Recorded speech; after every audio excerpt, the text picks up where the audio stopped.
Are you just getting into business and you want to succeed? Or you're somebody that has gotten into business, you've been in business for a while, you're just failing to get traction. I'm going to share with you today the 4 reasons why businesses fail. My name is Kevin Yoder, mindset coach and creator of the Inner Game of Achievement. I help people improve their patterns of thought so that they can terminate those limiting beliefs, boost their confidence, and accomplish their most inspiring goals for life and business. What are the causes of failure in business? Now, there's likely thousands of reasons why businesses go out every year and go under.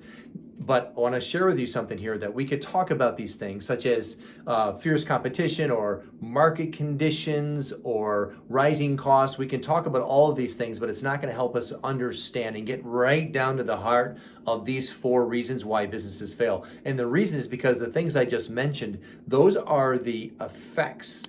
And I'm going to get down to the causes with you today. So there are 4 causes, primary causes, which every one of them spins out from to business failure. Number 1 is the lack of clearly defined goals. Robert Heinlein said it best. He said that in the absence of clearly defined goals, we become strangely loyal to performing daily trivia until we become enslaved by it. So think about that. If you don't have a clearly defined goal for your business, you should have one for both your life and your business. And then you should put it, and learn this from Bob Proctor and also his mentor, Earl Nightingale. Put your business goal on one side and your personal goal on the other. You carry it in your pocket as a reminder of what you're moving towards.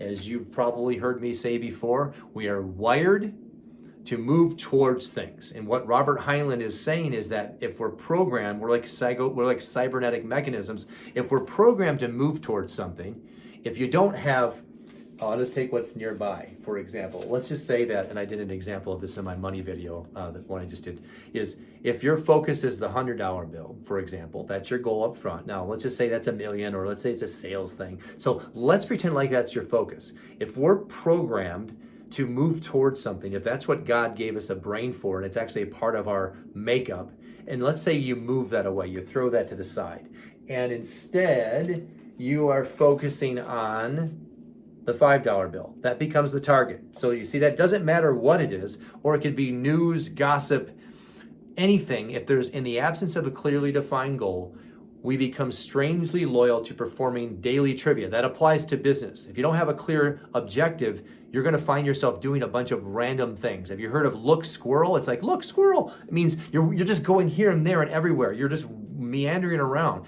Get a goal, lock into it, and become emotionally connected to that goal in your business. Whether it's a gross revenue figure, whether it's a net profit number, or whether it's people impacted, or even something philanthropic. It's important that you lock into the goal. Okay, that's number 1. Get a goal. Number 2 is, the number 2 reason why businesses fail is that they fail, the business owner or leader fails to dial the self-image into the goal. So in other words, you got a goal, it's big and massive and beautiful the way I just described, but their self-image is not in alignment with that.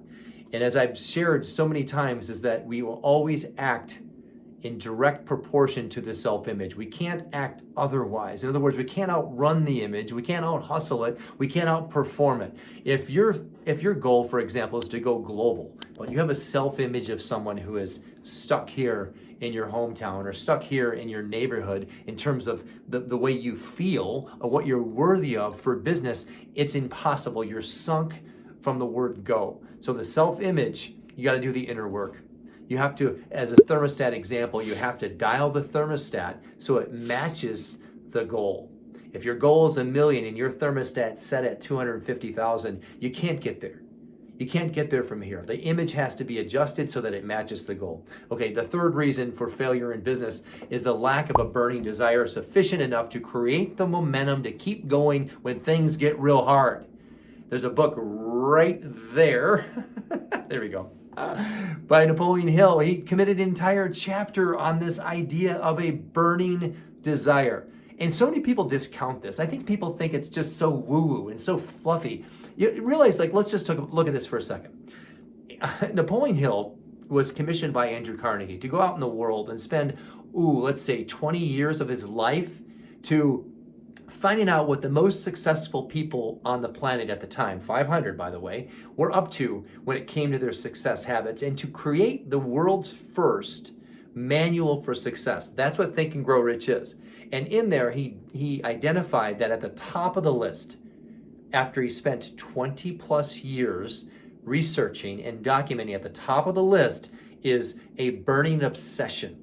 That's crazy. Think about that. So it is super important. What does that look like when it comes to achieving your business goals? A burning obsession behind your goal would then have you making commitments. Commitments. These are committed decisions you're making, which means you're burning the ships, as they say. You're cutting all ties with the possibility of retreat.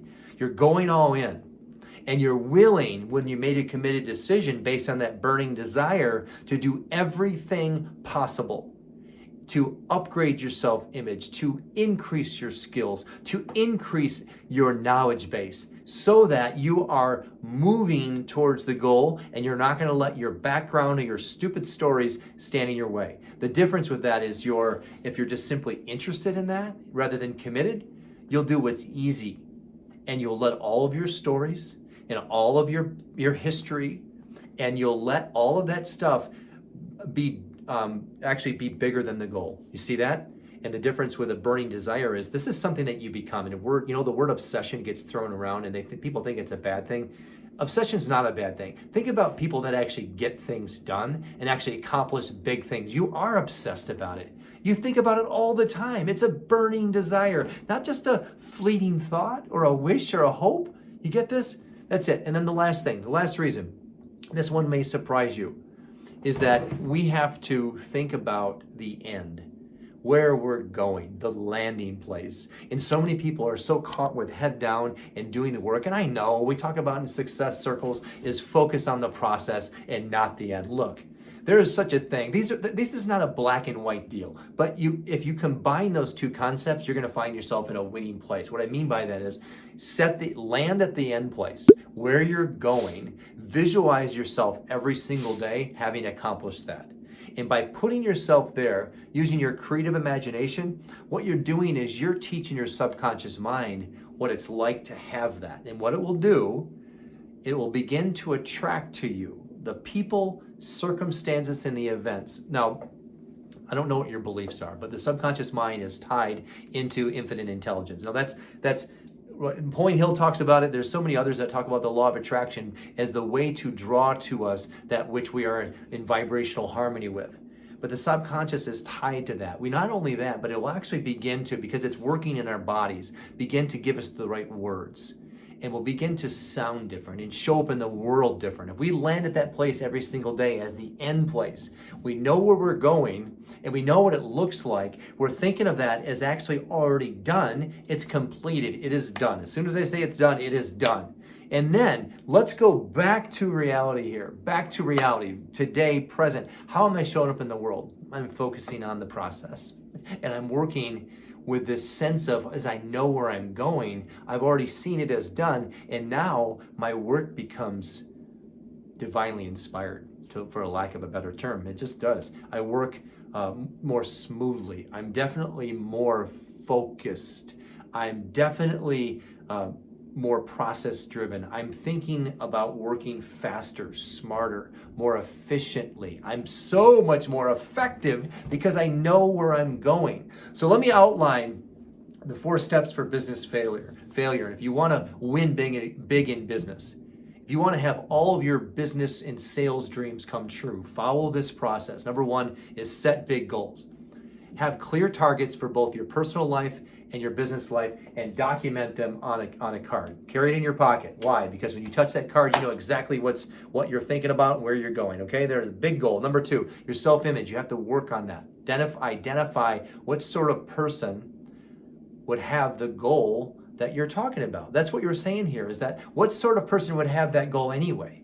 Then we have to begin to do the inner work to move the dial on the thermostat up so it's in alignment with that type of goal.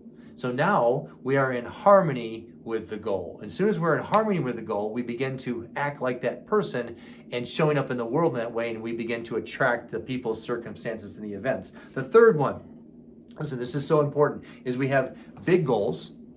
We have big goals. We have self-image. We have burning desire. So now I'm going to become obsessed about this goal. This is something that I've got to have, and I've made firm commitments. I've told people in my life what I'm going to accomplish, and I'm told myself and made a promise to myself and my Creator that I'm actually going to see this thing through. And finally, see yourself in the end place. Bring yourself there. Visualize yourself from the end. In other words, you see yourself already accomplished it. And then every single day, yeah, exactly right. Focus on the process and knowing that you're actually on your way to something. What is success? Earl Nightingale said that success is the progressive realization of a worthy ideal. My late mentor Bob Proctor used to always share that, is that success isn't having the thing. You know, the success isn't having the money, right? Let's say that this $100 bill represents $1 million. It's not having the $1 million. It's the growth that you experience in the process of attracting the money, because the money came to you by virtue of who you were becoming, the amount of value you brought to the marketplace. I hope this is resonating with you. If you want to learn more about this sort of thing, attracting business success and abundance and prosperity, and moving through fear to accomplish those really audacious goals, make sure you like this video, because I'm doing more and more of this all the time. This is what I'm passionate about. And make sure you subscribe to this channel. Share it with someone that you know needs to hear this. And finally, I'll put a link below if you want to have a free breakthrough strategy call. It's February 20th today. I'm going to give, for the next 10 days, I'm going to open my calendar up and offer that link up if you want to do it. But then after that, I'm off and running. I don't have enough room on my calendar right now, but for the next 10 days, I'm going to offer a free breakthrough strategy call. Grab a call with me if you want to go deeper into any of these areas and you're finding yourself struggling in business, and you want to install these as a part of who you are. That's what I can help you do. Make it a great day. Make today a masterpiece, and I'll see you soon.